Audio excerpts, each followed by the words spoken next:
ये है Kubota MU5502। इसकी हो गई है पहली सर्विस और अभी तक चल चुका है ये 70 घंटे तक चल चुका है और इसकी पहली सर्विस हो चुकी है।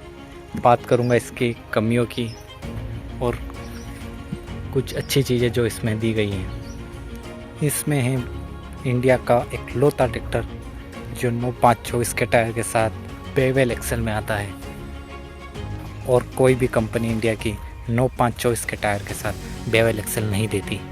स्ट्रेट एक्सल की तुलना में बेवेल एक्सल की टर्निंग ज़्यादा है और मेंटेनेंस भी स्ट्रेट एक्सल की तुलना में कम। दूसरी चीज़ है इसका कंपनी फिटेड टर्बो। इंडिया के अंदर गिनती के ही ऐसे ट्रैक्टर हैं जो कंपनी फिटेड टर्बो के साथ आते हैं। एक है जॉन डियर का 5210, दूसरा है 3630 स्पेशल एडिशन और डूट्स फार का 50 एक्रोलेक्स टर्बो प्रो जो अभी 2024 में ही आया है। बस यही 3-4 ट्रैक्टर हैं जो 50 HP में कंपनी फिटेड टर्बो देते हैं। टर्बो होने की वजह से इसका बैकअप टॉर्क काफ़ी अच्छा है। 30% कंपनी क्लेम करती है इसका बैकअप टॉर्क और बुधनी टेस्ट रिपोर्ट में इसका बैकअप टॉर्क आया है 34%। तीसरी है इसका गियर। इसका गियर है synchromesh gear box, fully synchromesh gear box, यानी कि दूसरी कंपनियों की तुलना में पहला और दूसरा कांस्टेंट में आते हैं, तीसरा चौथा सिंक्रोमेस गियर बॉक्स आता है, लेकिन इसमें चारों के चारों गियर सिंक्रोमेस में आते हैं। चौथी है इसका डीजल खर्चा। आप इसकी SFC देख सकते हैं।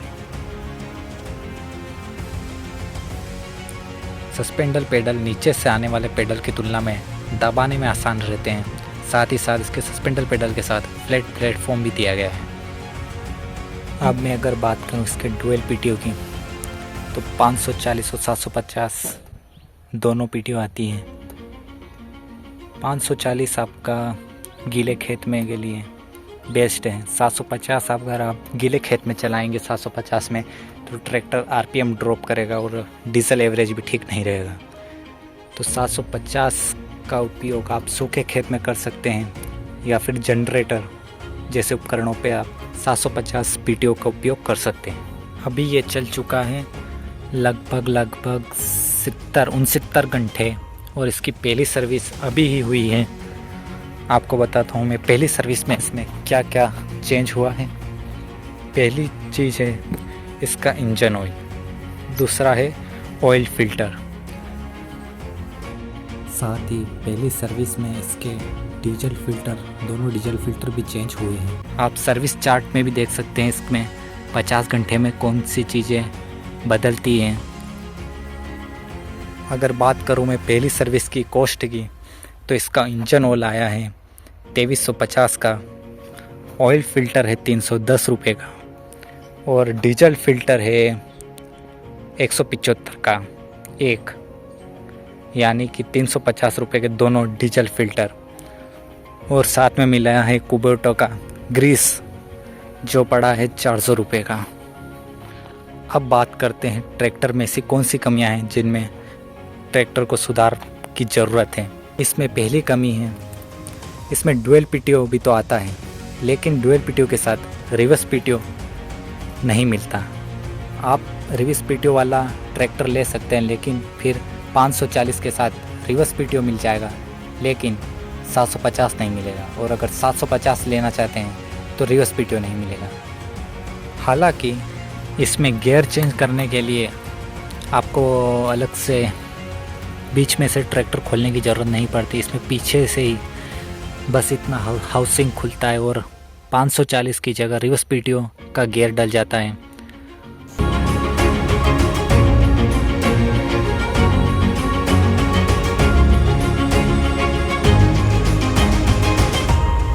लेकिन एक साथ तीनों गियर नहीं रह पाते।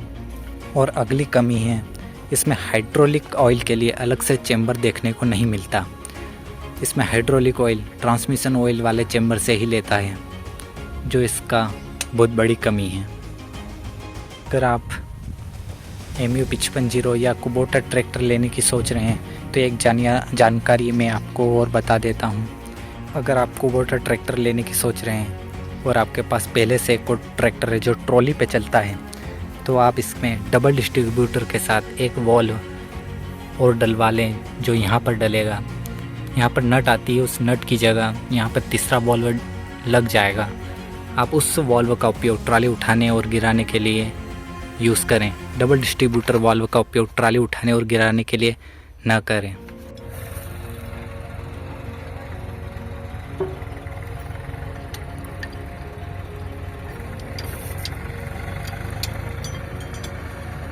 थोड़ी है ना बाकी नहीं होगी।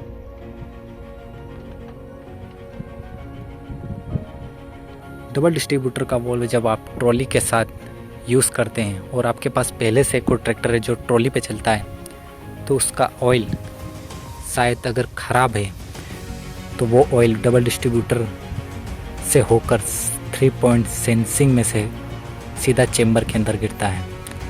लेकिन जब ऑयल के अंदर कचरा होता है तो 3 पॉइंट सेंसिंग में वो फंस जाता है और आपकी लिफ्ट काम करना बंद हो जाती है।